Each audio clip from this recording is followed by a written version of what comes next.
I know of a man, because of the way the wife has, prepared herself that he will not marry. She did it. I don't know what are the things they say she did though. He married behind her that she didn't know anything about for almost 2 years. I think the sister even had a child. If the second wife even had a child before she knew. So when I heard of the matter, I was just smiling. I said, okay, now you would not be thinking that you have won, that your husband did not marry. You know that he has another wife. You know what he does? He will not sleep in the other sister's place at night so that she will not know that he's sharing nights. It's be during the day. Either he leaves the office or after work. He shall during the day he'll go and see his other wife. But he will make sure he still comes back home to sleep at night. So she never knew. So, but to her now, she'll be feeling like a dawn that my husband cannot marry that. Something you can't stop it. So there's no need to fight it. People think that the men have it easy. They are just adding wives to enjoy life. But the actual truth is that it is a big responsibility for them. So for all the parties involved, we've come through the years to abhor and hate polygamy because of the narratives of society. But alhamdulillah, there is coming up now a generation of Muslims that are ready to make polygamy work. I've seen so many groups of Muslim women in different groups where they talk about positive polygamy. How do we make this thing work? Because it is an ordainment of Allah, whether we like it or not. And it's a very positive thing for a woman to have it in mind at the time of marriage that it is likely I will have co-wives. What causes a lot of problem is when you totally shut your mind to the possibility of it for us women. And so when it happens, when it becomes your reality, you cannot just deal with it, and you find it very difficult to cope.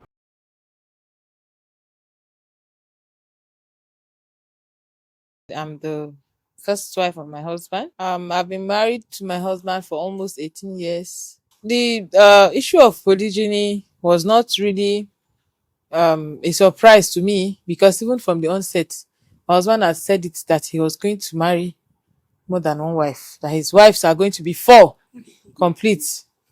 So it's something he always says, and we joke about it. But I knew that he was serious about it. And I said, why not? You are allowed. It's something that Allah subhanahu wa ta'ala has permitted. So who am I to stop it? So, alhamdulillah, that was how we rolled into polygyny. I'm the second wife. I've been in polygamy for like 3 years now, and I've come to learn many things. The few trust in Allah's plan. Polygamy or polygyny is part of our religion. That's Islam, ordained by Allah, practiced by the noble of all prophets. That's Prophet Muhammad sallallahu alaihi wasallam.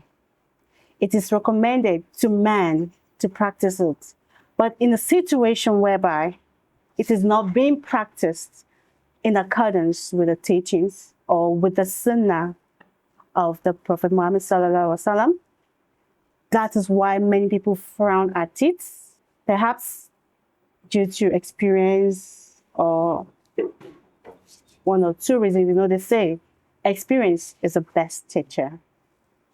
Well, I have here with me 2 beautiful sisters to enlighten us or to educate us more about polygyny. So sisters, Bismillah. We'll be starting with the first sister. If I say first sister, I'm sure you don't know what I mean. So, Bismillah. Can you tell us briefly all of the years you spent in polygyny, what you've come to learn about polygyny, being in monogamy and also polygyny? First of all, I think the both are still marriages. So I would like to say that your mindset and your level of understanding as an individual and as a Muslim before marriage really counts. That means what you understand by marriage, what are those things that you have learned about marriage even before you entered into the marital union with your husband. And as you said, what are those things that you come to learn inside it? So why I'm saying this is because monogamy and polygyny still involves you, the husband, and the wife. So your mindset, personally, I was opportune to know 1 or 2 things in theory form about marriage in Islam and things like that. And that was the one mindset that I entered marriage with, which assisted me a lot, trying to live in the marriage according to the laws of the thing. It also depends on your partner. If you are entering a marriage with a partner that you have similar ideology with, it makes things easier.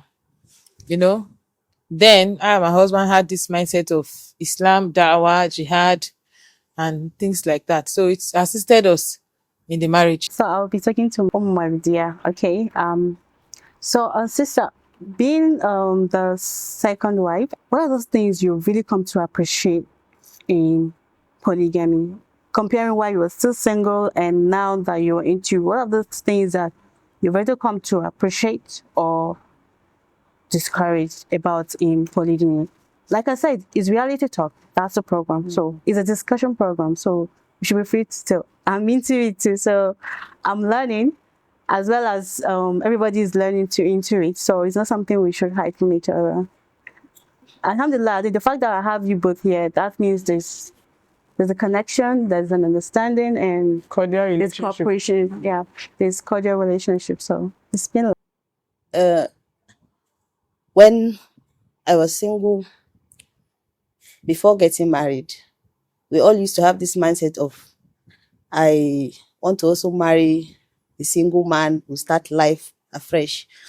But as we are getting older, we learn some things in life that it is not really that single man that can give you that happiness, that all the things you needed in marriage. It is not only when you marry a single man that you can get them.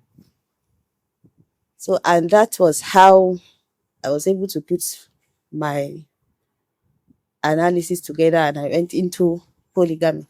And I appreciate Allah for being in polygamy. It has Allah has really guided me in so many ways. I've learned to be patient, to be contented, and I'm really grateful for His plan, because your plan for yourself is not as good as Allah's plan for you. So I believe His plan for me is for me to be in polygamy, and I'm appreciating it more because I met a sister that is welcoming, somebody that is willing to accept me as a sister, somebody that is going to help me to become better for myself and for Islam. So I'm really grateful to Allah for being in polygamy and having a sister that have the same understanding with me. And truly, we will definitely face challenges in life. But there is one thing. When I offend her, she will call me and say, you did so, so, and so. I'm not really pleased with it. And we'll discuss it. And that is how we'll just come to agreement again. After everything, we'll come to agree and we'll move on with our lives. Alhamdulillah. So, sister, do you have anything to share? Okay. I'm speaking not from experience, but from my perspective as a marriage counselor, because among the challenges that we see women face in marriage when they come to the counseling room is the fact that they are finding it very difficult to adjust to life in polygamy. Polygamy happens to be, for us Muslim women, a very great jihad. It's a great challenge. It can come with its trial, and it's a real test of iman. It takes courage for all the parties involved. Polygamy has led a lot of women to doing shirk, to committing a lot of atrocities that may end them losing their akhirah. Yeah. And that it doesn't have to be that way. And so as a marriage counselor, one of the things that we see is when women are just finding it very difficult to adjust to life. So there is the transition period that causes a lot of problems. When at the onset of polygamy, the period between when the man is establishing his relationship with the subsequent wife and the period that it takes for the existing wife to adjust to the reality of it. So we call it the transition period. And I often tell people it's just a matter of time, it will pass. Yeah. This is the period where there's a lot of havoc committed, sometimes by both wives against each other, against the husband, where there's so much plotting and planning. In fact, some people will tell you that polygamy involves politics, that you need to be smart. Some people try to, manipulate. Some people try to deceive. Some people try to deprive the other of their rights. and there's a lot of injustice that goes on. To a large extent, some people will say that it depends on how the man practices it for polygamy to succeed. The truth is, if polygamy is done correctly, according to how our Prophet Muhammad SAW has done it, a lot of women out there would not frown at it. But I also want you to know that and have this as a souvenir to always reflect on that.